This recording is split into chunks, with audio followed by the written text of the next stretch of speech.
The functions of histamines are so vital. They can affect our heart, our nervous system, anxiety, depressive-like symptoms. Can you walk us through what can happen if you are someone dealing with histamine issues? What they could experience in days 7 to 14 is flu-like symptoms, extreme anxiety, insomnia.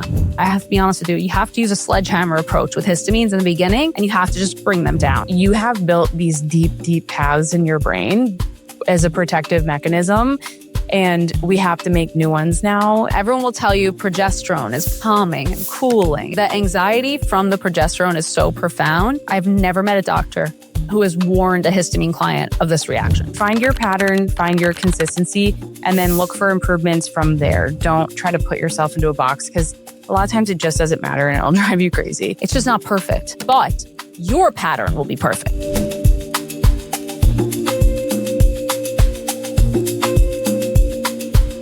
All right, we are now in season 8. I'm so excited to be here. Took a very long podcast break, but I am back, and I have a very packed season for you. I asked you guys what you wanted to learn about, and I'm covering a ton of those topics, as well as things that continue to come up for a lot of our clients. So today we're going to be talking to Michelle Shapiro. She's been on the podcast 3 times. This will be her 4th appearance on the podcast.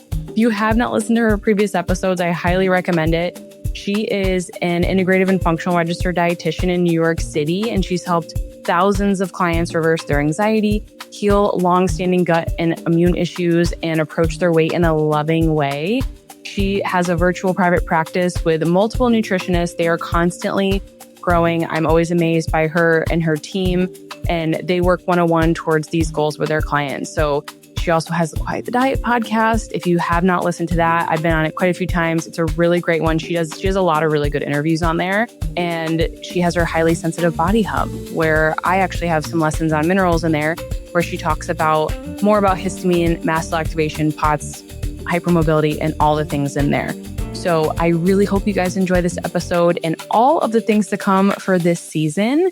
Here is me and Michelle. All right, we are here to talk with Michelle Shapiro about histamines and the menstrual cycle. We got a ton of great questions from our listeners, and we're going to dive right in. So Michelle, can you just define for us, before we start getting into like the monthly cycle, the hormonal shifts, all that stuff, what is a histamine? What is MCAS? We'll put the links to Michelle's other episodes that I've done with her, but just for the new people here. Absolutely. So mast cells are a type of white blood cells. They're part of our immune system, and their goal is to basically help us if there's an injury, an immune injury, or to prevent threats from happening.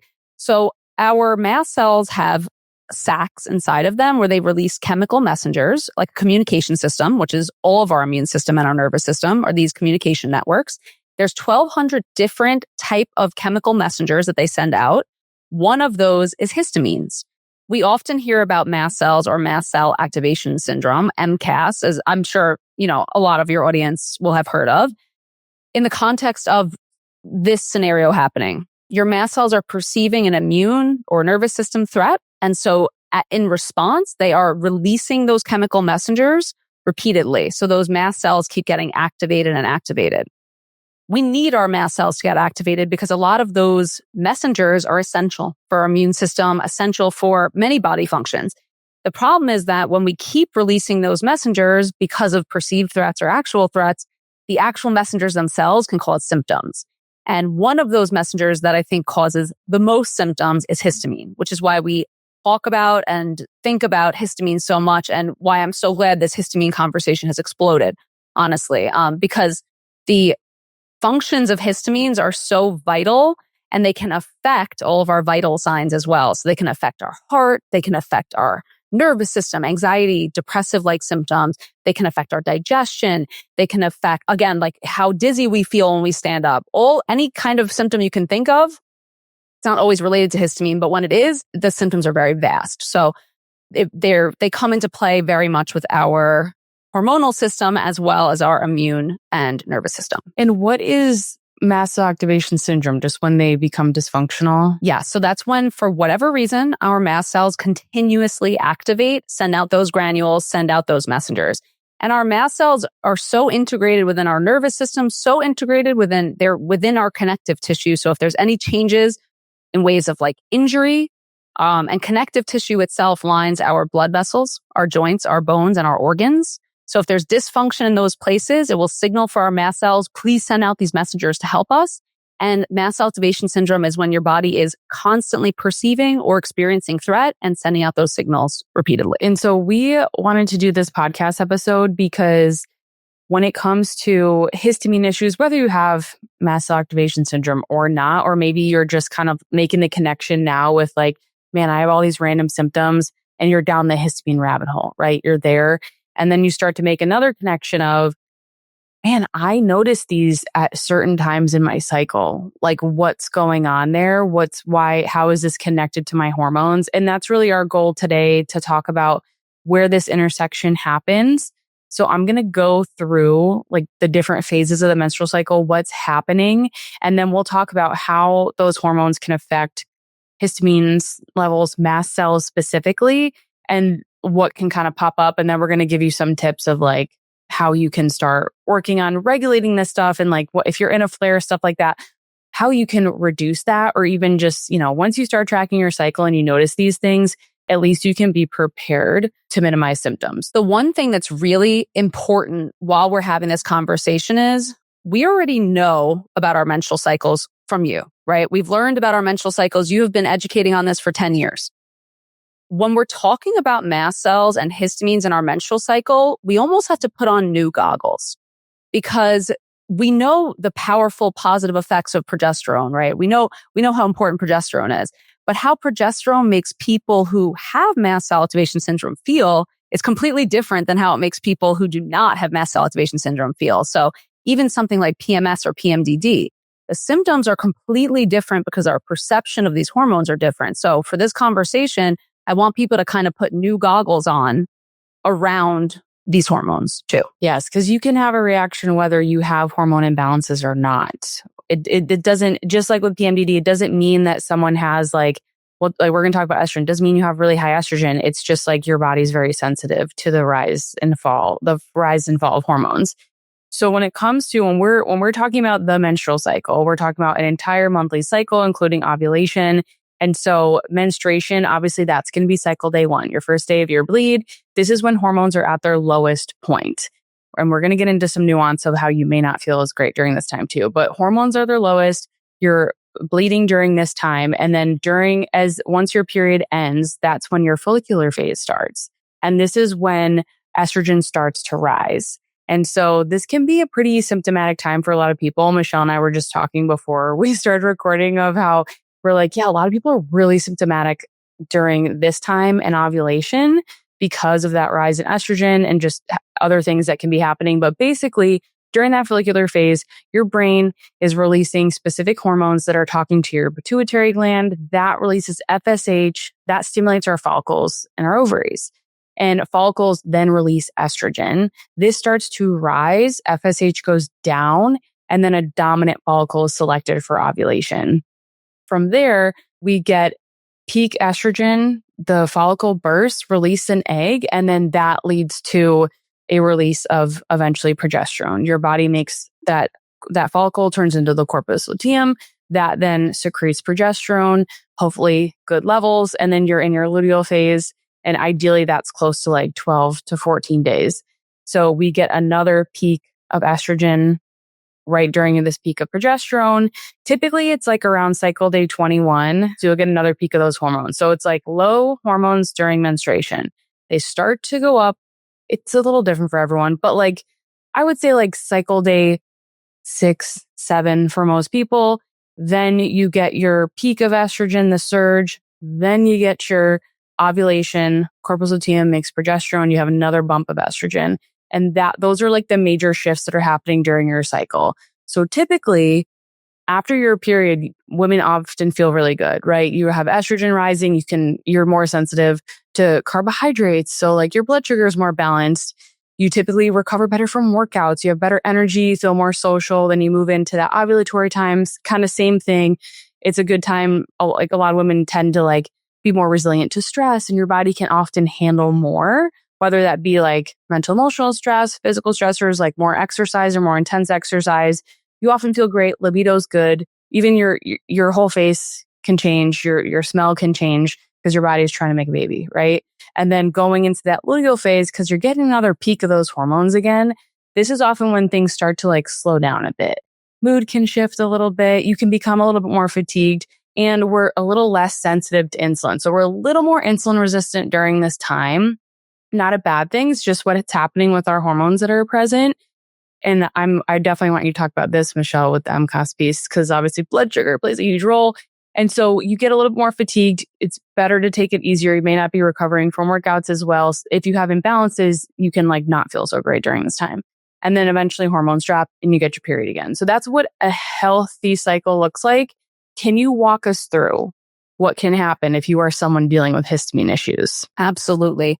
So I just want to say from my personal experience with MCAS, I was on Reddit at like 2 a.m. every night because I was so sick that I was awake at 2 a.m.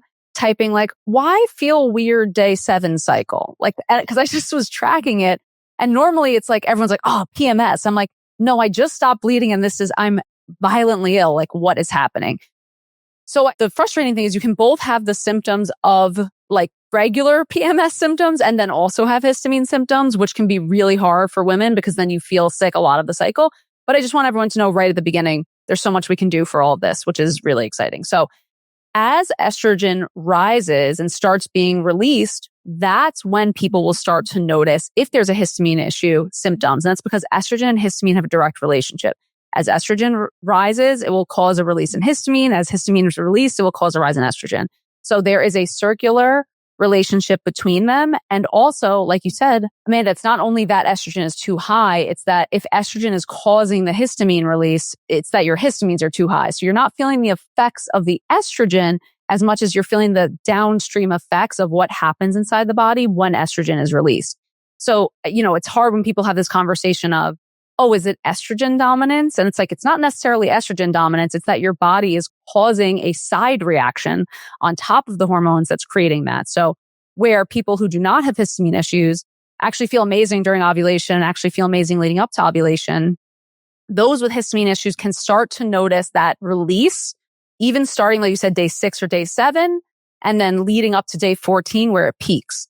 Some of my clients notice that their symptoms are actually worse right after their period ends, and some it peaks during ovulation. It should technically be the worst during ovulation, but sometimes the initial release and buildup of estrogen is also creating that initial histamine dump, essentially. So it really depends. But if someone has a histamine issue, what they could experience in days 7 to 14 to start with, we'll start with that period of time, is flu-like symptoms, extreme anxiety, insomnia, and then any histamine symptoms people have, because remember, they're very vast. So people could experience dizziness. They could experience racing heart. They could experience chronic urination. They could experience diarrhea.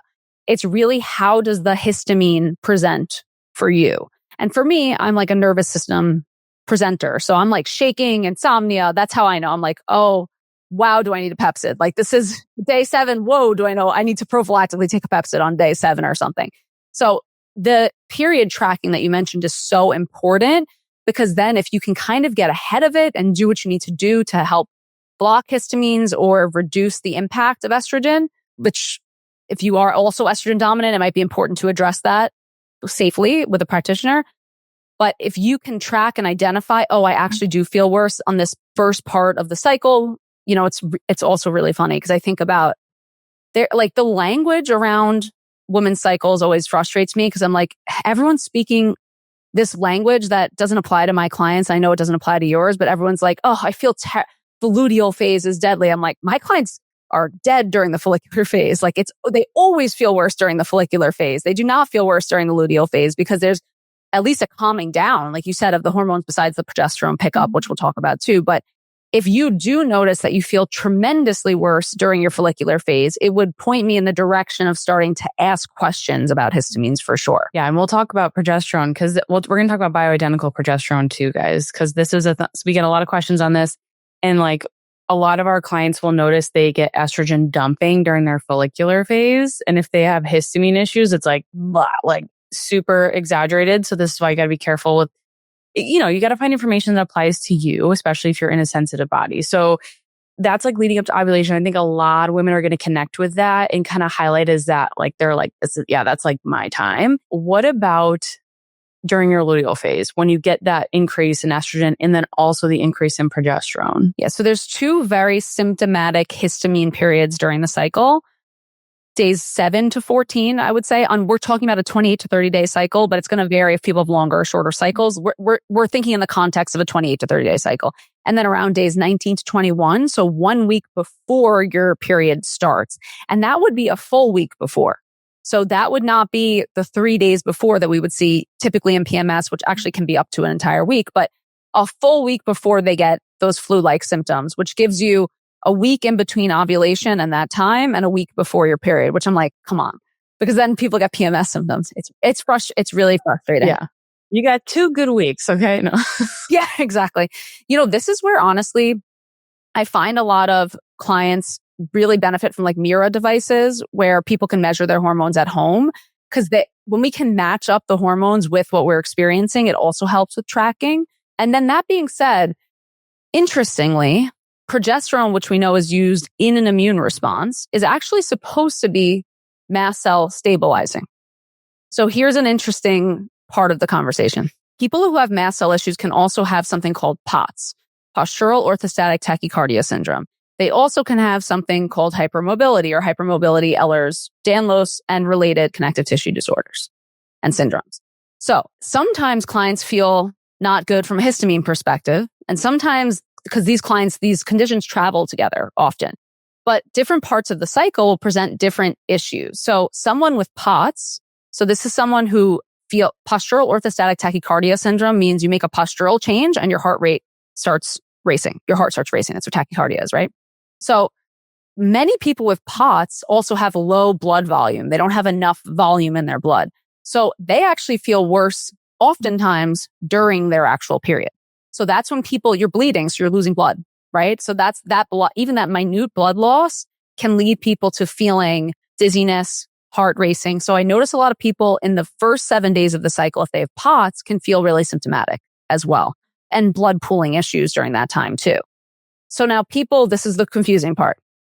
People with hypermobility can feel worse during the progesterone time because progesterone relaxes. It creates ligament laxity. Amanda, you can tell us why the function of why progesterone does that for us and what the reason is.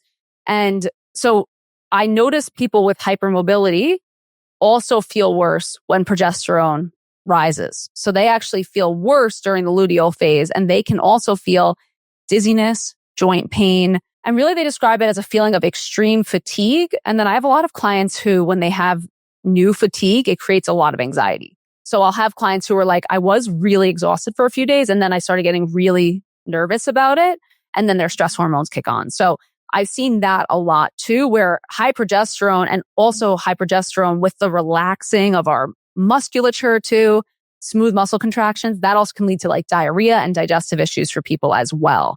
So where we generally think of progesterone as the good one and it's mast cell stabilizing, and we also think of it as the good one in ways of like, if you go to doctors, they're always going to want to put people on progesterone supplementation, right? That's like the first thing they want to do. Progesterone can cause tremendous symptoms, even endogenous progesterone. Yeah, like that you're making yourself. So, and I definitely see this in practice with histamine clients where it's usually like the week leading up to ovulation is horrendous. It's their hardest time. And then luteal phase, because we work on so many things that support that time, it typically ends up not being quite as intense unless they have hypermobility, in which case they just experience a lot more instability in their bodies. And so that can obviously be very difficult. But with bioidentical progesterone, which again, it's tricky. I mean, a huge part of my population wants to get pregnant, right? That's like probably like their number one goal. Or maybe they already have had pregnancies, they want more children. And a big part of that is like, well, I've heard bioidentical progesterone can be helpful. Maybe they have a history of miscarriage and they've been told to take it. Or luteal phase defect or something that's, causing an issue. Absolutely. Yeah, right. So like they're being recommended to take it. And then they're like, I tried to take a teeny tiny amount because just like a good histamine client would, right? Microdosing any new supplement. And they're like, I feel terrible. Terrible. Yeah. What are the symptoms that you notice that they report? I will often, and it's the opposite of everything that progesterone is supposed to do, is what I see. Insomnia. Can't sleep, even though it's supposed to be calming. A lot of times they'll have, instead of like being more constipated, which progesterone can do because it literally slows your gut motility. That's why a lot of women get constipated in pregnancy.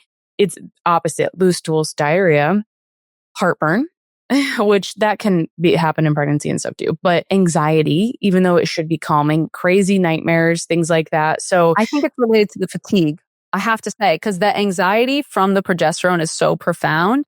And every doctor, I've never met a doctor who has warned a histamine client of this reaction. They always say, you know what, progesterone is mast cell stabilizing.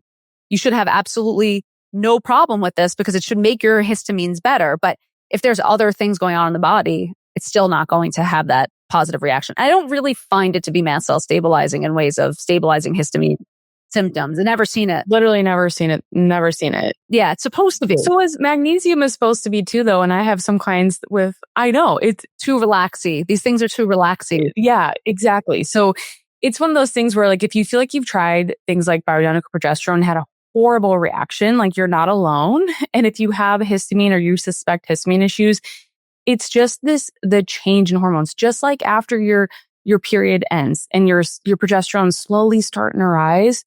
Even that slight change, especially as you get closer to day like 7 and 8, that can lead to a flare. It can cause that histamine flare. Same thing with the luteal phase. I think that's why that time, like it's around cycle day 21, usually like 5 to 7 days after you ovulate, when your progesterone should really be increasing and peaking. A lot of women struggle with histamine issues because it's like, if you look at your chart, it's like a huge jump in temperature, right? And then it sustained. So it's just the body is more sensitive to the hormonal shifts. And then if you also throw in hormone imbalances on top of that, it just kind of fuels that fire. 100%. And I feel like, again, when you're looking at what you see online compared to the experience of someone with histamine issues, you're going to get basically the opposite information. Everyone will tell you progesterone is calming and cooling. It'll make you sleep. It'll make you feel relaxed, like it helps with anxiety.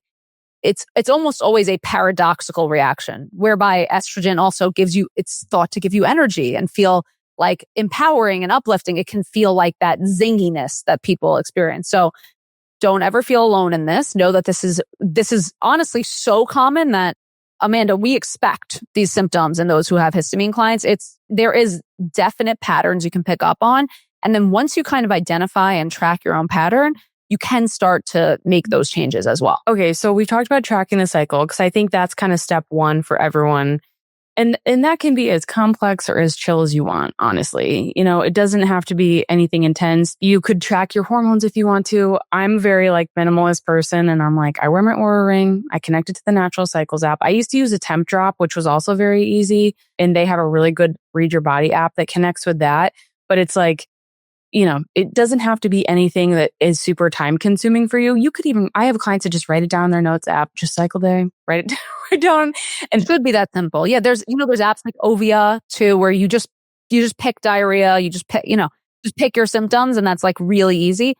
I found that I think I did use 𝗬𝗓𝗑 actually when I was tracking originally. And while I was doing it, I would look back from the previous cycle, and when I would see headache like day 21, it was such a relief to me to look back and see that, because I'm like, is something horribly wrong with my body? No, actually, it's happened every month for the past 5 months. So now I have a pattern.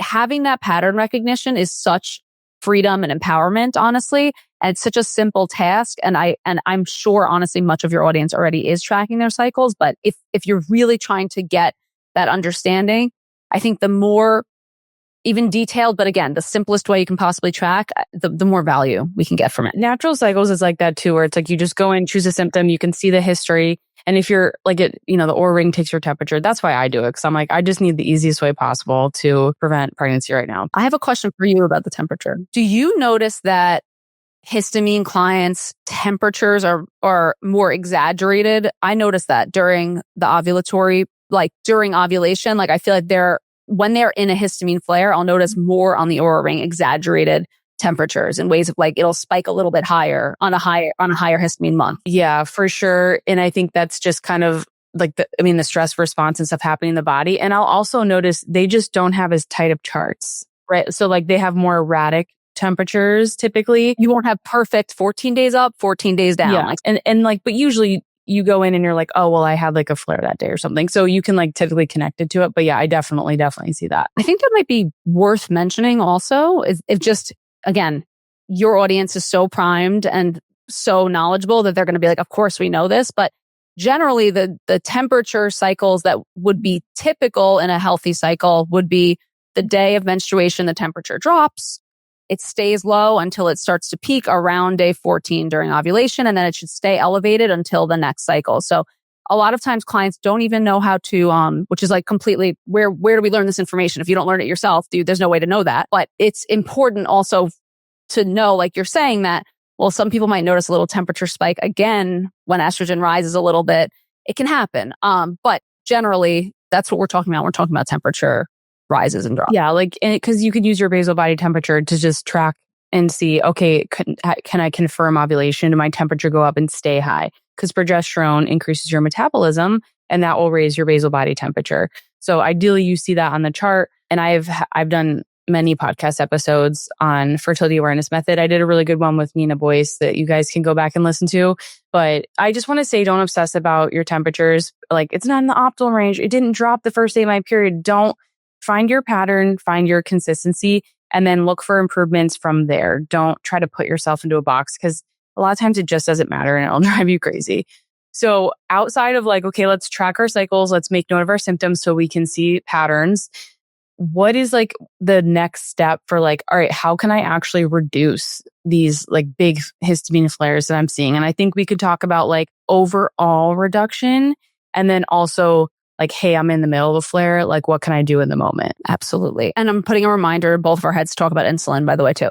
So what we can do if I know that I'm going to have a potential histamine response, I'm going to do whatever I can to reduce my histamine load from diet.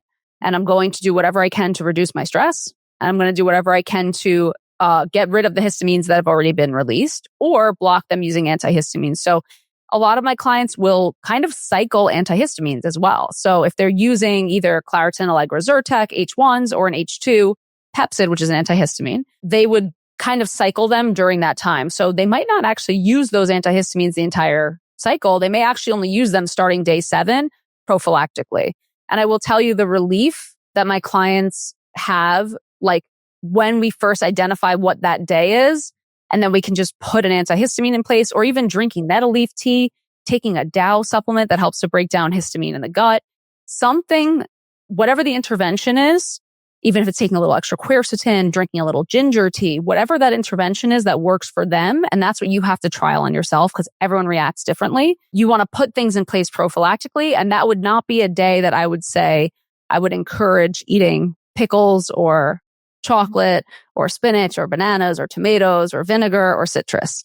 Those would be days where I would try to be eating more bland, low histamine foods just to, again, prevent the dumping from happening. Okay. And I think that's helpful too. And there's like such an array of things you can try. And I will say like so many people are like, you want me to take over-the-counter medications? And I know that there is a huge stigma. It kind of makes me sad because I'm like, I don't demonize medication. I mean, I used to take thyroid medication, like, I don't know. And I've definitely used my fair share of antihistamines, especially with like my first pregnancy and stuff. So first of all, I want to destigmatize antihistamine medications. Yeah. And also there's actually, I just learned this. I didn't even tell you this recently. This is a friend of my friend who's a functional medicine doctor, knows a gyno in Manhattan who the second someone gets pregnant, if they have MCAS or they don't, they put them on Pepcid and Zyrtec immediately. Oh, interesting. During pregnancy, just to like keep the immune response focused inwards and not on external. Oh, that's people get scared of that during pregnancy too. I'm like, it's safe. It's safe. Of course. I mean, Benadryl and even a version of Unisom is not there's 2 different versions of Unisom.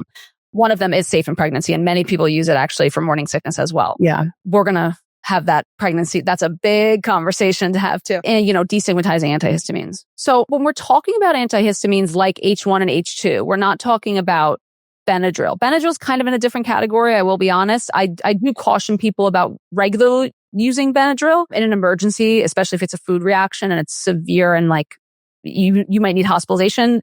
Yes, I would say definitely like using that and then going to hospital anyway, please. But if you have a massive immune response that's happening chronically in your body and you're having symptoms from that immune response all the time, and those symptoms are making your life not livable, and or just the actual having that extreme response in the body is also a state of inflammation. So the question is, what's more dangerous, to have a constant extreme state of symptoms and inflammation or one of these medications? And I would have to say in a lot of cases, the medications, if they work with someone, because some people react very negatively to the medications as well. Yeah, for sure. Which is totally true. So it's a very individual basis, but the way that mast cells and histamines work, once your mast cells release histamines, those will be circulating in your body for 3 months. I don't say that to be scary, but blocking the symptoms of that, like, are you supposed to suffer for 3 months then because you ate tomato soup? I mean, it's not reasonable. And also these symptoms are so extreme and so frightening that people are sometimes bedbound from them. People can't leave their houses. People are having severe digestive episodes, severe anxiety episodes. So to me, if we have a tool that can quell the symptoms, and our histamines are very odd because the more our body releases histamines, the more it releases histamines. It's the weirdest thing in the world. So if you eat a high histamine food, your body goes, oh, look, histamines, I'll release more now. I don't know why the body does this. It's like a little cascade. So anything that blocks our perception of histamines or blocks histamines is going to stop that cycle and is actually a root cause support. So I know there's a lot of fear. You and I are not lovers of taking medication. It's not our wish. It's not what I, as a functional dietitian, was like, I can't wait to recommend Pepcid to people one day. And you really struggled with it when you were in the thick of you're like, do I do this? Our friend Jillian, who was like, girl, it's 3. You got to take 3 antihistamines at once. And that's, yeah. And then once you receive that relief at one point, you're like, oh, okay. And then you can actually start working on the root cause. If you get enough symptom relief, then you can actually start getting into, what do I need to do? Is it a gut protocol? What do I actually need to do in there? Do I need to fix my hormones? What do I need to do? But you can't do that if you're living in a horrific quality of life state. And you're constantly reacting to everything. So I think that I just want to say that because people hear like Pepcid and stuff and Zyrtec and they like have like a physical reaction typically. And I'm really hoping that this helps them be like, oh, okay, this is a short-term solution so that I can actually not deal with this forever. There are definitely more natural options, like Michelle talked about DAO enzyme. I love that personally. I find it works really well for a lot of our clients to take it with their meals or even between meals just to bring the levels down in general. I love quercetin, especially like a quercetin bromelain combo. I find most people tolerate that. And if someone's pregnant, I do use a lot of perilla extract. 'Cause a lot of things you can't use during pregnancy, but you can do Pepcid, Zyrtec, all that stuff. But I like perilla, and I typically will use DAO enzyme and stuff too. So there's options. And again, like sometimes people try the more natural and they're like, it didn't do anything. Like I'm still miserable. And like that's when you could take the next step to using over the counter for the short term. And then let's talk about, so that's kind of like what you're doing in the moment for a flare. Now, it's not incredibly different what you do over time if you're trying to reverse the histamine issues. But because I really love like your approach to this and you have like a whole system with how to tackle it. Can you kind of go through that and like why you do it in that order and why it's the most effective? Yeah, absolutely. So remembering that once your body releases histamines, they're hanging out for 3 months. So we have to at least block the symptoms or try to get them out of the body during that time, right? There is no, let's say hormones, first of all, when we talk about hormones and ways of the system and the order of operations, hormones are the last downstream effect of everything else you do with all the organs in your body. And, people will say, oh, we just take Vitex and then it'll fix my progesterone issue or something like that. And Amanda, you've literally built your entire career on the premise that hormones are the end of the system, right? That's when you start to see hormone changes, when you see the rest of the inflammatory changes, the liver changes, the gut changes. The problem is that if we want to work on our hormones, which some histamine clients will need to and some won't, honestly, you first have to address the symptoms and the histamine. So the first 2 steps of any histamine protocol is you have to address the histamines, whether that means reducing them, preventing them, getting them out of the body, and you have to address your nervous system because your nervous system, histamines are actually neurotransmitters. They act like neurotransmitters. So they literally, the nervous system and the immune system communicate so tightly that your body can receive kind of this like immune threat from the nervous system. So it will perceive it the exact same way. There's like that very, now overutilized phrase, like my body doesn't know the difference between if I'm sitting in traffic or there's a bear. Well, your mast cells don't know the difference between those threats either, for sure. And if they're primed to be activated, they will continue to be activated. So you really have to, a little bit, I have to be honest with you, you have to use a sledgehammer approach with histamines in the beginning, and you have to just bring them down. Because the other thing is, not only are they then released for 3 months, but they then think, oh, we should kind of be operating like a level 10 histamine all the time. And you have to be like, don't do that. Like, I actually don't want you to do that. So you have to kind of bring it down. If you are, I think of kind of mast cell activation syndrome as like a bucket theory, right? So you have environmental toxicants, you have gut dysbiosis, you have stressors, you have environmental issues of all kinds. It could be you exercise too much, you were in the heat too much, you were in the cold too much. Anything that causes a state of imbalance in the body can create that can overload that histamine bucket. And again, once that histamine bucket is overloaded, you have to do everything you can to reduce the histamine load. So that plus the nervous system working on that at the same time is really important. And when I say nervous system work, I don't really mean like just soothing the vagus nerve. And I'm so triggered, honestly, by the internet these days. I know. I mean, anything that makes you feel legitimately safe and anything that pushes you towards a state of understanding yourself, seeing yourself, and finding, asking yourself, what do I need? And giving yourself what you need. That's what I mean by true nervous system safety. So those two have to be addressed before you can go into the fun of, oh, do I have parasites? Do I need to do a gut detox or anything like that? Even supporting your minerals. Like the number of HMA reviews I do for histamine people now, I'm like, strap in, guys, because it's not just mineral. We're doing minerals in 6 months, ladies. Yeah, literally. So, it can be hard for people, but minerals are incredibly detox supportive. So drainage pathways, all the things. And it's like, if you do that in the beginning, your gut, like that's why people are like, oh, I tried to, some people find their histamine issues that way. They're like, man, all I did was add in these 2 minerals, literally like sodium and potassium or something.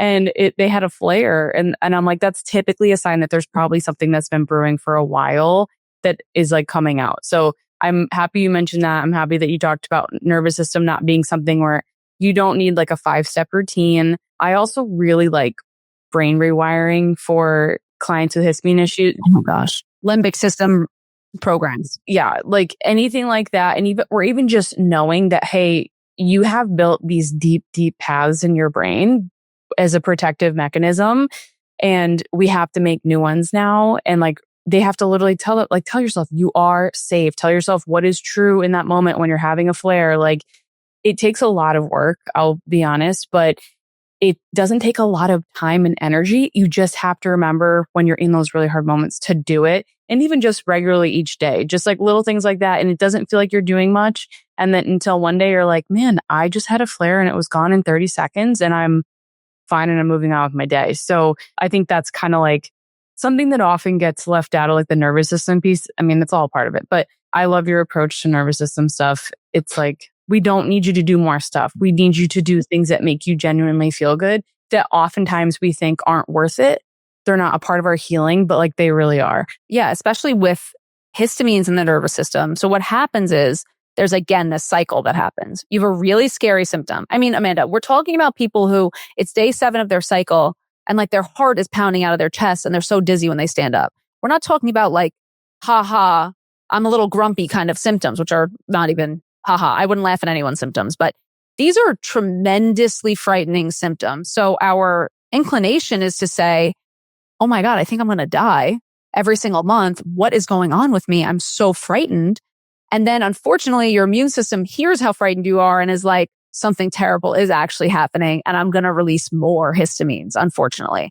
So there is this really quiet conversation that happens in our body that we don't hear.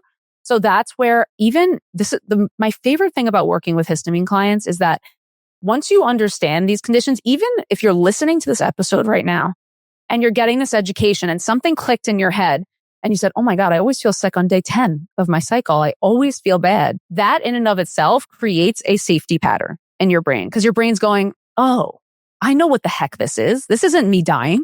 This is just this weird neurotransmitter-like chemical that's wreaking havoc inside my body. All right, I'll go drink some nettle leaf tea, whatever I need to do. I'll go have some baking soda. That's like a big Amanda and Michelle tactic too for histamine too. Whatever the strategy is. So this is one of the only syndromes or conditions in the world that learning about it helps to literally fix it. And that is so cool. So just know that even you hearing this right now is going somewhere in your brain so that when it happens, you'll go, okay, I'm going to develop my toolkit basically.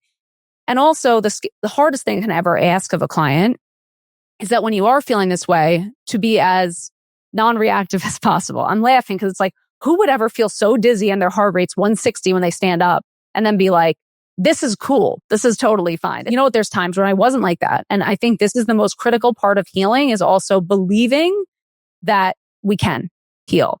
And once we unlock those patterns, especially because I think the menstrual cycle is one of the hugest drivers of histamine related symptoms, it's like a game changer. And one thing I had to mention, because you mentioned minerals before, again, Amanda, you built your knowledge base around minerals more than anyone else I've ever met in the entire world. You are my mineral queen. You know that. You always have. It's really true.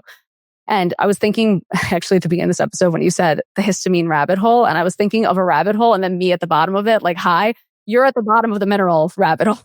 I'm at the bottom of the hello, everyone. When you go in that rabbit hole, you'll find us there in those rabbit holes. But it's really true because, and I had this comment yesterday that I had to tell you about. Someone commented on a histamine post I made and said, actually, histamine issues are just mineral issues. So if you correct your mineral issues. I saw that and I was like, they're not. I'm surprised you saw it. Oh, I tagged you in it. That's why I tagged you in it. Yeah, because you're always so busy to see Instagram. Like you never see Instagram. That's so funny. But because the point of it is, even if minerals are the root cause of a histamine issue, and they very well might be, by the way, you can't correct histamine issues by correcting minerals because it's going to cause more histamine symptoms. So even though we know these things are so essential, like exercise, right? Exercise can cause more histamine symptoms. And I would say if someone's between days 7 and 14, normally people would say follicular phase, it's time to go hard. It would be the opposite with someone with a histamine issue because exercise intolerance is very common in histamine issues to get, red flushing, flu-like symptoms. So just understanding that what we know about the cycle, it's just so important to dissect and understand, take a step back. It's not going to be the same for everyone. Even if we know all this knowledge about minerals, we can't just jump into a mineral protocol. We can't. And we know we need it. Even if you're B12 deficient, but you have a histamine issue, you can't take the B12. You have to titrate it really slowly. So that's the frustrating part. But once you do manage histamines, then you get to go all into those root causes. And minerals are a huge, mineral imbalances are a huge cause of histamine issues, 100%. You 100% cannot start there. And even in all the protocols that I give people, it's like you lower your histamines first. A lot of them are already working to do that. And then, it's like, if I love thiamine, I don't know. That's an independent treatment for POTS, by the way. I don't know if we ever talked about that. It's incredible. I don't think so. Yeah. It's not only, it's studied as an independent treatment for POTS is how incredibly important it is. It's so interesting because it has a big impact on the adrenal glands and sodium and potassium. And I often get asked about how come my sodium and potassium are not increasing on my hair tests when I retest my levels. And it's like, if your adrenals are not functioning well, your aldosterone levels are all off, then it's hard to retain everything you're taking in. You're probably using it. So it's because they feel better, right? But I feel better. My labs aren't reflecting it. I'm like, you are probably using that. And it's not bad. You want to keep doing what you're doing. I mean, is vitamin B1, it's like, I'm currently obsessed for a lot of our histamine clients. And just in general, I use it a lot for adrenal and mineral support. But it's just incredibly interesting how if you started with that, you would feel awful. So you got to do everything in order. That's why I love Michelle's work. Let's talk about insulin, blood sugar a little bit. And then I do want to cover endometriosis before we end. We can't talk about histamine in the menstrual cycle without talking about our endo people. It's criminal. We wouldn't commit such a crime. We couldn't. We could not leave our endo girlies out. We could not. So here's the funny thing, Amanda. I don't know. You have to tell me, okay? I'm speaking anecdotally. Do you find that those with MCAS often have too high of blood sugar or too low of blood sugar? Usually too low, but usually their calcium magnesium ratio on their hair test is like really high. So they're more likely to have low blood sugars because they tend to be insulin resistant. All right, it's a spectrum. Totally. I find that people tend to have lower blood sugar issues, whether it's from reactive hypoglycemia and insulin resistance or natural lower blood sugar, to be honest. And they actually might be too effective of utilizers of sugar, honestly, which is an issue too. It's really interesting because, again, if someone were to say, oh, you know what, my blood sugar is high and I have MCAS, I want to go on like a really low carb diet. I mean, this is a trigger word for Amanda and I. Exactly. Don't say super low carb diet to us. Exactly. But I would notice those symptoms being really extreme. So it's funny because I actually find that people experience low blood sugar in the second half of their cycle because of that sensitization, which is very odd. So what I would say is for anyone who has histamine issues, I would immediately rule out something like intermittent fasting. I find that it's really instigating because low blood sugar can also cause a stress response, obviously. And anything that causes a stress or an immune response, a stress and nervous system response causes an immune response, and that can cause a histamine response too. So I find that clients are independently symptomatic from low blood sugar. And I'm sure they are from high blood sugar. You just don't notice the symptoms as much in the moment. They just like quickly drop, like very quickly experience low blood sugar. Yeah. And then the symptoms kick on, whether it's a POTS-like symptom or a histamine-like symptom.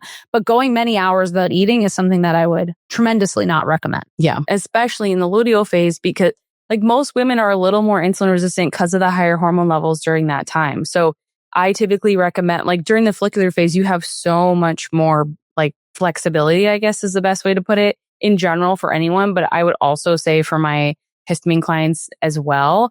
And then during your luteal phase, it's like, you just need to nurture your body a little bit more. Don't go too crazy hard on workouts. Don't overtrain. Feed yourself regularly throughout the day. Go to bed early if you can. Like you're just kind of like taking extra good care during that time. And it can make a really big difference because we do see like once we help those clients balance blood sugar, they're like, wow, I feel drastically different. And then also people just in talking about eating during the different cycles, if people are having more drastic histamine symptoms, then we're talking about perhaps a low histamine diet. In the second half of the cycle, when progesterone rises, a lot of people do notice more loose stools. So that might be where you don't want to go as, I find that like if there's bile reflux happening, higher fat can be triggering in the second half of the cycle as well. Here's the problem. Everything we're talking about is so subjective to the person that I'm like, because I know people who have diarrhea during the estrogen, spike part of their cycle because histamines can cause diarrhea. And I know people who get diarrhea from high progesterone. I know people who get constipation from high progesterone. So you have to line up. Here's my hormones. Here's my days of my cycle. Here's what the symptoms look like. And we're kind of letting you know, here's what a more histamine symptom looks like. Here's what a progesterone hypermobility symptom looks like. Here's what a POTS period symptom looks like so that you can kind of play with your own map. But it's hard to say because it's just not perfect. It's just not, it's not. And that's like a frustrating thing, but your pattern will be perfect. When you learn your own pattern, you will find consistencies from month to month for sure. And then you can kind of be like, okay, this is my plan of attack for the worst time in your cycle. Even just like planning your life, and things like that around that time, it just like really can relieve a ton of stress when you're like, oh, I was going to do this work project or this thing on cycle day 8 and I'm not even going to do it. And it like people talk about cycle syncing your work with your cycle. I don't personally always do that. I'm like, I work when I can. I have kids, right? But if I had histamine issues, there's no way that I would not be being more intentional with like actually cycle syncing when I had flares. And it's, again, your cycle syncing, not what you see online. Work out the hardest on day 14. Good luck to us if we worked out the hardest on day 14, right? Like, yeah, exactly. No way. It's so true. So let's talk about endometriosis a little bit. And endo is such a big conversation. I'm going to do a whole episode on it as well. I've talked about it a lot in the past. This is a population I've worked with a ton, very near and dear to my heart. I know we're not supposed to have favorites, but some of my favorite clients were endometriosis clients, and that's really who introduced me to histamine issues. That's when I first really started digging into it, because I was like, man, this is not a hormone issue. I mean, hormones are an issue with endometriosis, don't get me wrong, but I was like, wow, this is like their immune system. And then now it's very well known that the immune system plays a huge role in endometriosis symptoms, especially basically when you have endometriosis.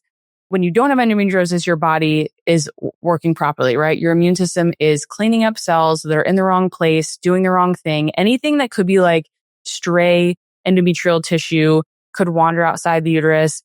In endometriosis, that doesn't happen. You don't get the cleanup crew. It doesn't work like it's supposed to. Instead of clearing out these cells, the immune system basically tolerates them. And it allows that tissue to implant, grow, and cause a ton of inflammation.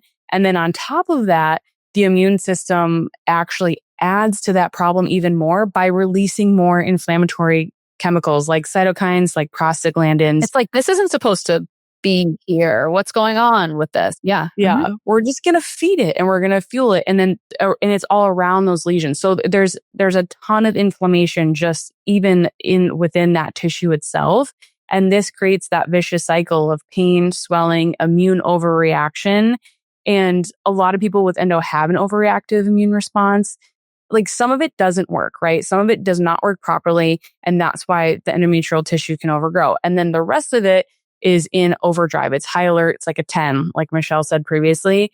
And that's what can contribute to a lot of the fatigue, the food sensitivities. There's typically, there's like co-conditions like autoimmune conditions and stuff like that. And there's a lot of evidence around like natural killer cells, which normally help get rid of the abnormal cells. They're not as active in people with endometriosis. So it's not only is it's not cleaning them up, but it's also firing off these inflammatory compounds and the body's and just like missing like that natural protection. So this is why endo is not just a hormone issue. It is impacted by hormones. Everything we just went through with how histamine clients can react to estrogen, like that's anyone with endometriosis is like, yep, that's me over here 100% to an extreme degree. Because the other piece of it is that the endometrial lesions, they're not just hormone sensitive, they're also packed with mast cells and histamine. Exactly.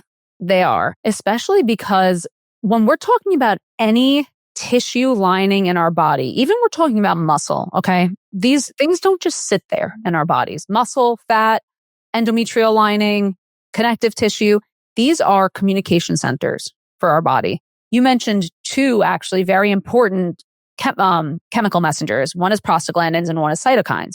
Both of those are released by mast cells. Those are two of the other chemical messengers that are released by mast cells. So if the actual endometrial lining is releasing these chemicals out, mast cells will catch whiff and go, let me contribute and help here as well. And then it's that cyclical, and they're actually being released not only from the endometrial lining, but from mast cells within the endometrial lining as well. So you'll have those excess symptoms as well.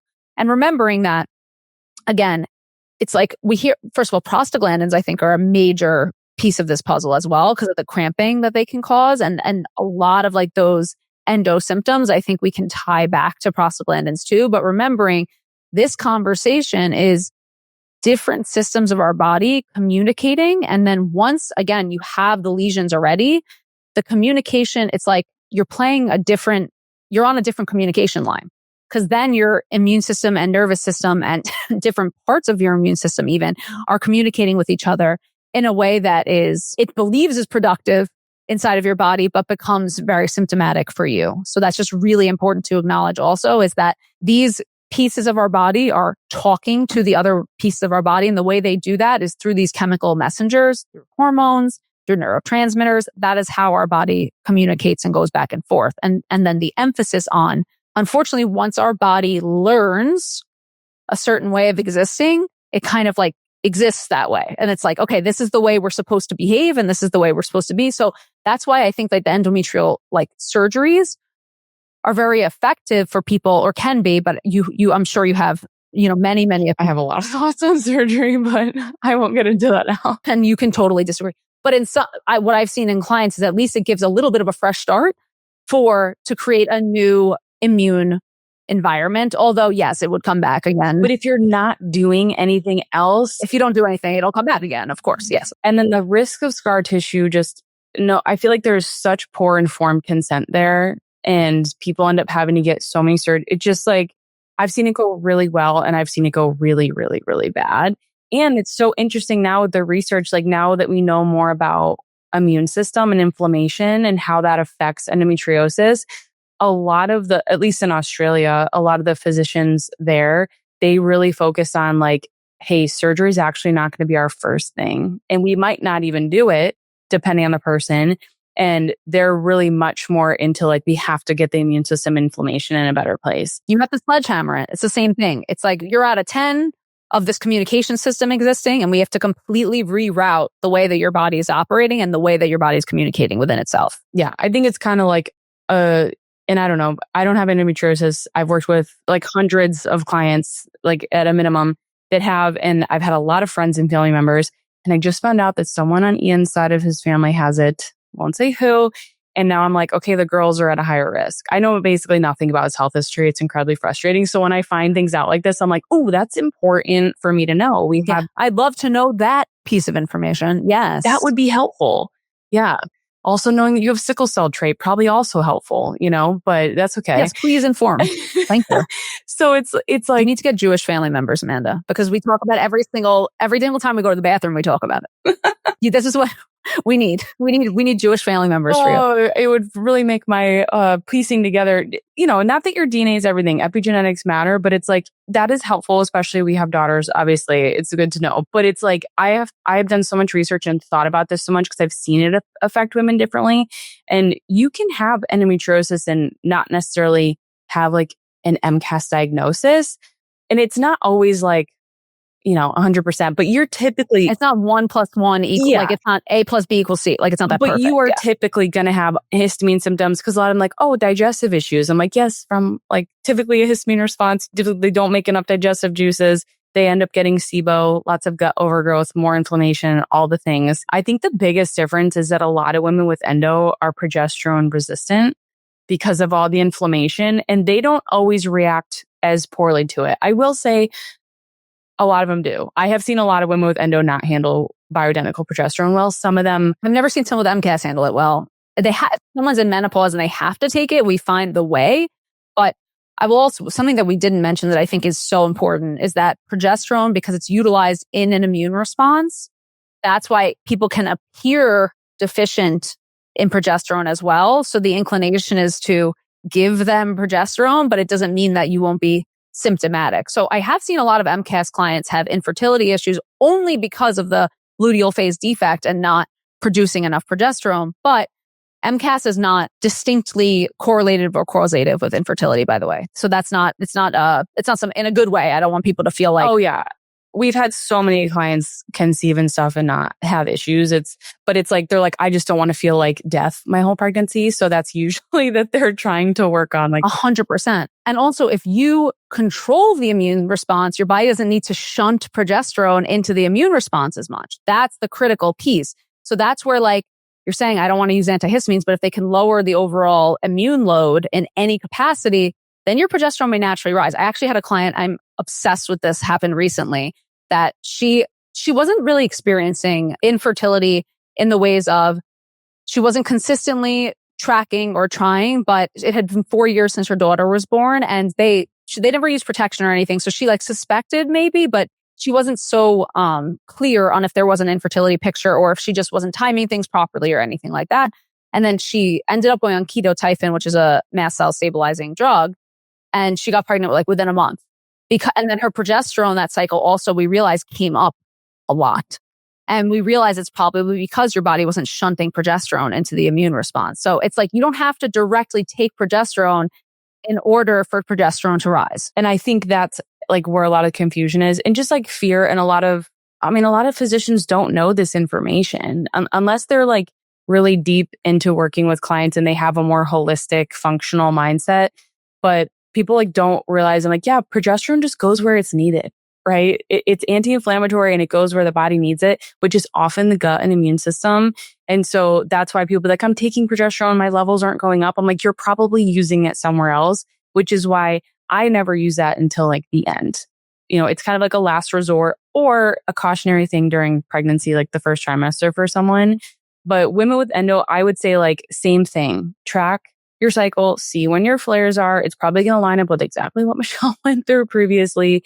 And same thing with like stress, getting the histamines down, finding what works for you.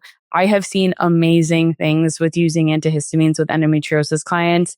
And it just like... And there's studies on it now too, which is fantastic. Pepsid, there's Zyrtec studies, there's studies on it. It's amazing.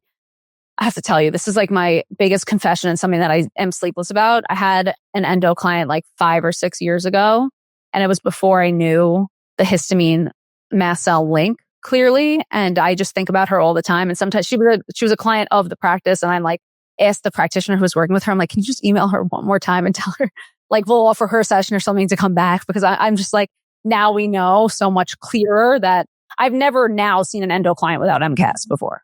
Now, whether they have a diagnosis or not, I've never seen them not have histamine issues when there's an endo diagnosis. I've never seen that. It's really rare. I've definitely seen people like that are not as deep on the spectrum. Like it's not as bad. Not as histamine. Yeah. Yeah. Not as histamine, but you still have to be really careful because as soon as you start doing things like supporting detoxification or a gut protocol, it just like, it just stirs up a big mess, basically that immune reaction in the body. And so that's why we're always like, so, all right, you have endometriosis. Let's dip our toe in really slowly here and just kind of test everything out and see how it goes. But the last thing I want to talk about, I want to leave people with, is something that you go through a lot. And it's like giving you talk about like taking care of yourself and doing little things for yourself every single day and like having like a little routine and how that just like, because I think people hear like, something that makes my body feel safe. And it's kind of like, I don't know like what that quite is for me, or like, how do I incorporate that into my day? What are things that you have people do? It doesn't have to be specific things, but like, what is the idea behind giving yourself a specific routine every single day with histamine issues? So you have to find out what is your deal. So my deal is this. Amanda, if I don't walk 10,000 steps a day, I'm going to be very sick. My hypermobility symptoms will kick on. My histamine symptoms will kick on. I know that about myself. I know I'm a very poor hydrator. I'm a person, I have like pretty low stomach acid. So when I drink a lot of water, I get really bad reflux. I hate drinking water. It's just like I'm a very poor hydrator. When Amanda and I are in person, she's pouring her minerals she's like, I've seen Amanda go through like a bag of bumble root in a day. Back in the day, I used to use bumble root, and you're just like 6 scoops later. We were at a very stressful event. Okay. Let's not. We can't even talk about it. Exactly. But I'm a very poor hydrator. And I also know if I do not hydrate, I'm going to feel terrible. So I need to I'm drinking out of a plastic water bottle right now. I'm embarrassed about it. But the deal is if I don't, I refill the same one. I clean it at this point, like not with hot water, because I will not drink out of like a big cup. It's just, I know myself because I'm not going to leave a cup on the floor. It's a whole thing. But you have to know these things about yourself. You have to know what makes my symptoms worse. And you have to know what do I need personally. The other thing I ask people to do is like find out what those non-negotiables are for you. Because then I tease my clients. I'm like, oh, you thought you were going to go to this like extremely hard workout class and then like not eat and then you were going to feel awesome? Like I know all my clients' bodies. I'm like, are you joking? Like there's no way you were going to feel okay. Know what your triggers are and know what your non-negotiables are in your health and then build your life around that. And I'm curious because I know we've talked about circadian rhythm a lot and I'm like, get your morning light, Michelle.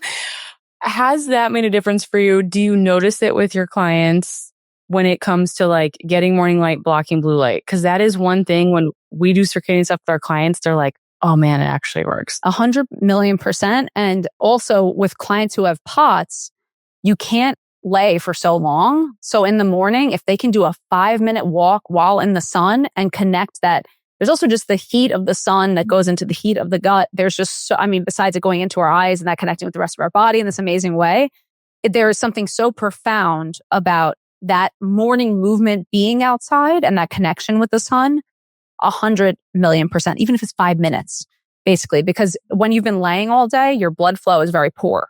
You've been even sleeping at night, 8 hours of not moving. Your blood flow is not juicy and moving. So yes, absolutely.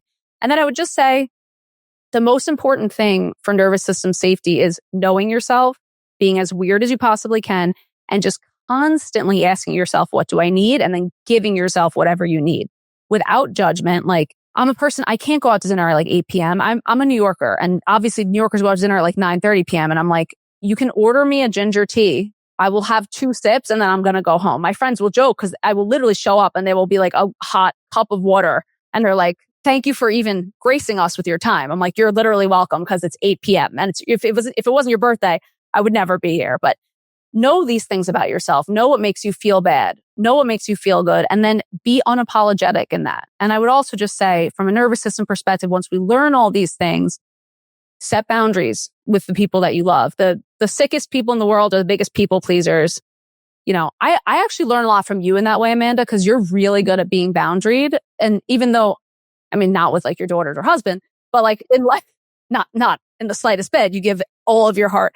But, and really not with friends either. You would literally do anything for your friends, but you do set good boundaries and you say, this is what I can do. This is what I want to do. And I've learned a lot from you in that because it's really hard for me. I'm just very people pleasy. It's a childhood. I was like that before I had kids. And then I was like, oh, nothing else matters. And I can't drain myself to help others anymore because I have to keep these humans alive, you know? But I love that. And I love that about you, that you are completely yourself and you encourage others to do that. It sounds silly, but it's like, it is really healing. And I know it can be really hard. I'm thinking of a few of our clients in particular who like, they're really struggling with histamine issues and their family members think that like, they're like annoyed with them that they feel ill all the time. And I'm just, yeah, I would just call it, by the way, even though it's factually untrue, I call it autoimmune. Even it's not autoimmune, by the way. Histamine issues are not autoimmune. They're hyperimmune. They're not autoimmune. But people do not, what are we going to intricately understand the immune system in regular conversation with people? I just tell clients, say, oh, I'm in an autoimmune flare.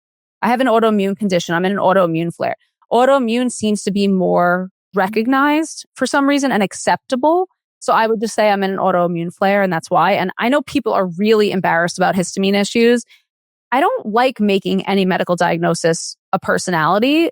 I would just say like, and this is true, I would just be like, yeah, I feel like I'm going to die if I eat a tomato. I don't really know what to tell you. It's just, what, do you want me to eat one right now? And then you want to come to the bathroom with me and see what happens? Like, I'll do it if you want to do it. But don't identify with, I have MCAS, I can't do these things. Just find your things and then help yourself in your way, right? Like, oh, I can't work out these days in my cycle because the internet said cycle syncing, whatever. No, what's your deal? Find out what your deal is. And the more you can be and the more you can advocate for yourself. No, I just don't go to dinner at 8 p.m. unless it's a very special occasion.